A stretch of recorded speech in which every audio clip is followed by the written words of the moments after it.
Feeling guilty that your children are glued on their screens all day and you're too busy to fix it?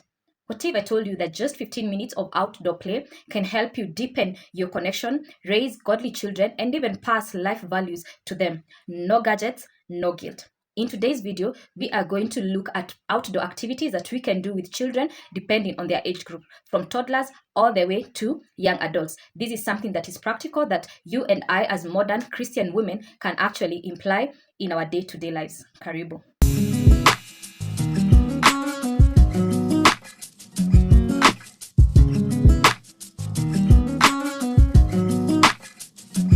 Hi parents, my name is Olive, a mom and a mentor, and I am a firm believer in raising children with a purpose.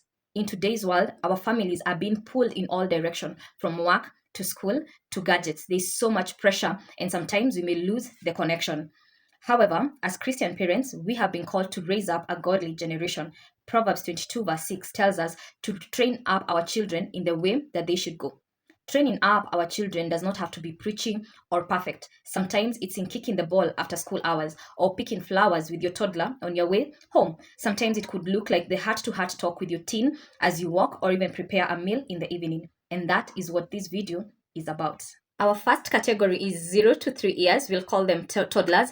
And in this age of children, we are seeking to build sensory bonds with their senses, what they see, what they smell, what they taste, and hear. That is what we're going to focus on, the play ideas that we have. Of course, we use a lot of repetition. We're teaching them words and we'll be teaching them safety, even when they are in the outdoor spaces. So a good example is that you could take a nature walk around your home. Use this opportunity to touch flowers, touch leaves, touch the soil, touch woods. If they know their colors, look for a yellow flower, look for a red flower, try to point at butterflies, birds, just exposing them to creation and what nature has to offer.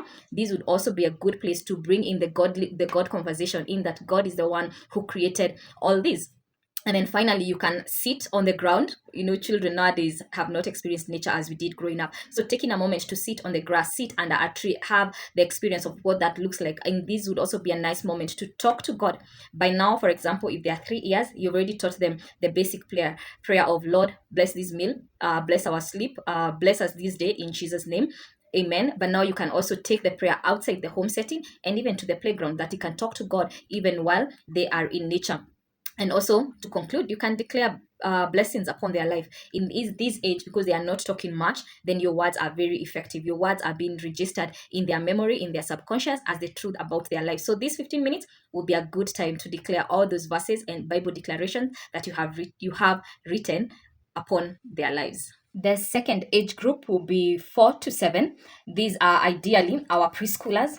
The focus of our play time here will be creativity and learning through fun. So for example, the example of taking nature walk, now at this age, you can take it a notch higher because they know their colors, they can speak. So you're playing a game of, show me a yellow flower, show me a brown bird, show me a square, just a square shape out in the environment. Show me a structure that has blue. Point out to just a creation, something that God created. So at this moment, if it's during the day, you're looking at the sky, you're looking at the tree, you're saying, show me the things that God created. So you're using your outdoor moment to relate with them and also to teach them about God. Then these, because they are older and they know how to hold their pencil, you can come back to the house and have a fun creative activity of just coloring. So you'll have a moment to color. What did we see? You can print out colors, for example, of creation. And so when you come back to the house, let them color, let them talk about their experience out there in the world. What they saw that God created would be the water, the leaf, the trees, the bird, the butterfly, everything that they saw that God has created. Because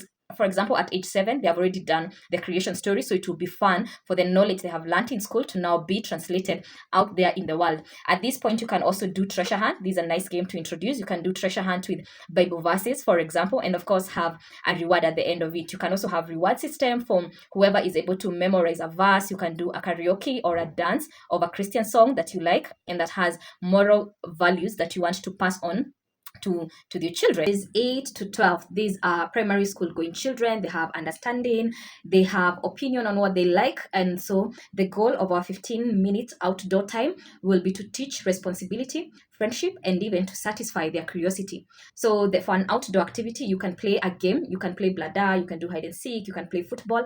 If they can suggest the game that they like to do on the outdoor space, that is even better. Then in that time, just creating bond, playing the game, you're creating your bond, you're building friendship. They are able to see you reason, they're able to see you even as a person, because that is really what build up bonds between us and our children. If there's an activity in the house you are doing, you could ask them to help. Maybe it's putting away dishes or making a meal. Those are things that you could do for the outdoor space. You could also teach them service, helping out a neighbor. You needed to clean up the compound, you needed to clean up maybe the drainage. That is like once a week or maybe once a month, just but allowing them to participate in community activities and teach them to see value in other people, not just themselves. That life is not just about meeting their needs, but now introducing them that they also have the capacity to meet the needs of the society. Also, this will be a nice time to talk about their friends. Which friend do they like to play this game with? Who always wins in this game? When you don't win, how do you feel? Then you're teaching them values about sharing, about life is about winning and losing. What you do when you lose, you pick up yourself, you work harder, you work smarter, you put more time and effort in that skill that you are looking to be good at. So that will be a nice moment to practice on skill and also to practice on leadership. So for example, if you have primary going children and a toddler, urge them to help the toddler to fit into the group. So, and for this time when you're walking, maybe you're doing an outdoor walk, the older one could hold the toddler's hand as they walk and help her pick things on the along the road, or show her items along the path. Just teaching them that leadership can start at whatever age and at the age that they are at.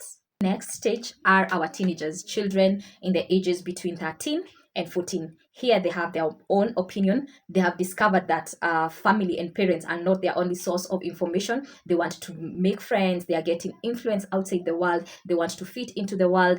They are developing their own values, their own opinion. They are looking for validation. And so our time with them will be seeking to develop open conversation to reinforce their identity, where maybe you feel there's something that needs to be corrected, and even to teach them on shared responsibility, because now the next stage is adult. So there are responsibility that comes with maturing. So that's what you'll be focusing on in our outdoor time. A good example of an outdoor activity for them will be taking a walk and having a heart-to-heart talk regarding what's happening in school, the issues of peer pressure. Most of them at this age may probably be body conscious because of the changes they are going through. So they may not be very much open to outdoor play unless it's a skill that they are already in the football team or something like that, in which case you can go cheer or watch a game together. If not, a walk would be good enough. Talk about the things that are affecting them, talk about peer pressure, talk about their friends, talk about what they are learning.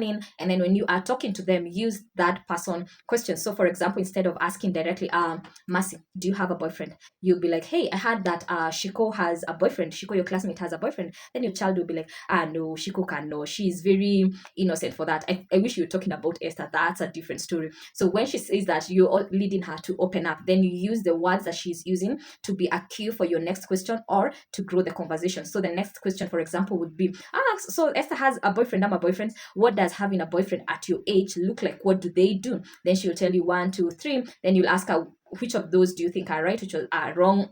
Or what about you? How do you feel about having a boyfriend? And so in the conversation, you'll be looking to hear her opinion, her mind, how she thinks about this situation, whether she's open to it, whether she's already in it. Then you learn the values you need to reinforce, the ones you need to stamp on, the things you need to correct. It might expose an area that you have previously not covered as a family. This would also be a good conversation to reinforce the values you have as a family. For example, about relationship, about marriage, about drugs. Why do we partake in these things? Why don't we do this? Why do we have a boundary at this area? And a walk would be a very nice place for you to start that. Other thing you can do is involving them in house work or items that needs to be fixed. So for example, you have a boy and your car broke down, you're a man. When you're adding water, when the car is being cleaned, when you're changing the tire, for example, don't do it alone. Call him over. Hey, help me with that jack. Help me with this.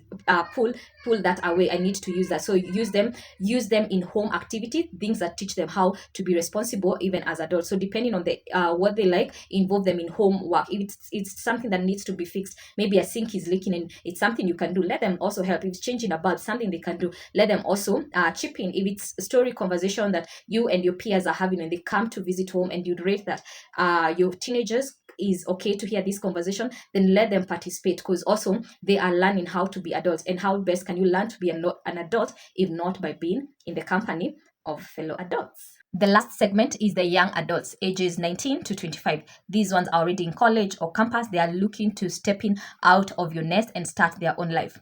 Our outdoor activity time will be focusing on helping them build a vision for their life. You'll be looking to pose yourself as a mentor, as someone who passes on wisdom to them and helping them develop their own independence even as they start out their life. So, for example, an outdoor activities you can do with them. One, you could go for picnics. You could set up picnics where you discuss about the goals, about their life, teaching them how to build their vision boards. That would be a good thing to start, because you're just giving them a head start on how life should be planned and looked forward to. You could also plan on coffee dates. Show them how adults, working people, actually do relax. What are the fun activities? What are the things that we do to rest as young adults? What are the places we should be visiting when you want to meet up with our friends? Because now we are definitely not taking them over to our parents' home, or if they want to date, they are not necessarily bringing their date to your home on day one. So what are the places you can visit? What are some of the fun activities you can do with your friends of the same gender, or even of the opposite gender? If you have a family project that is going on, this would also be a nice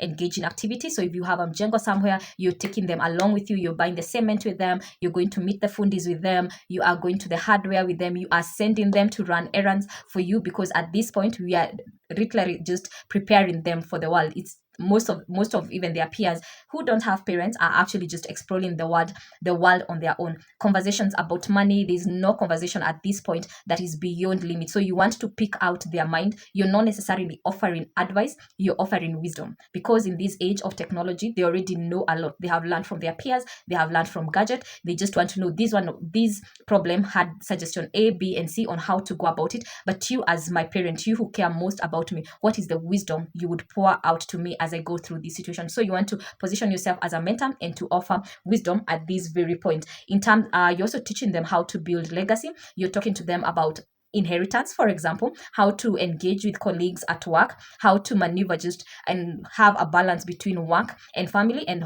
the in between, how just to survive and not being caught up in depression and the other struggles that many youth will be facing at this age. Talking about marriage, of course, is also very key. How do they choose their partner? What are the traits? What are the attributes they should look out for? What are the red flags? What are the things they should come home and tell you about the first time they happen? You're talking about Christianity, you're talking about spirituality. You are now talking to a full adult who has been launched but still needing wisdom, the parental wisdom that God has given to you. In conclusion, whether your child is 2 or 22, there is an activity that you can do with them to bond.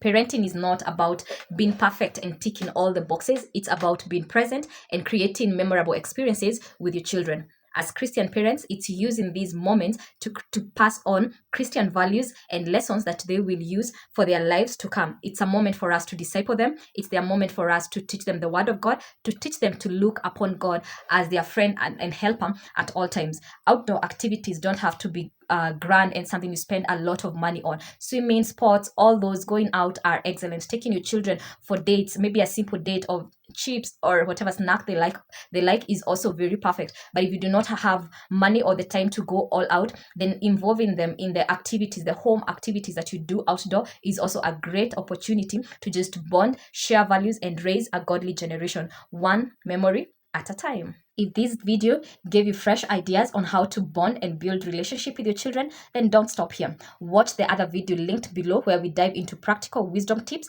for parents as we raise a godly generation. Subscribe, like, and tell your friend about us, and let's together have a community of children after God.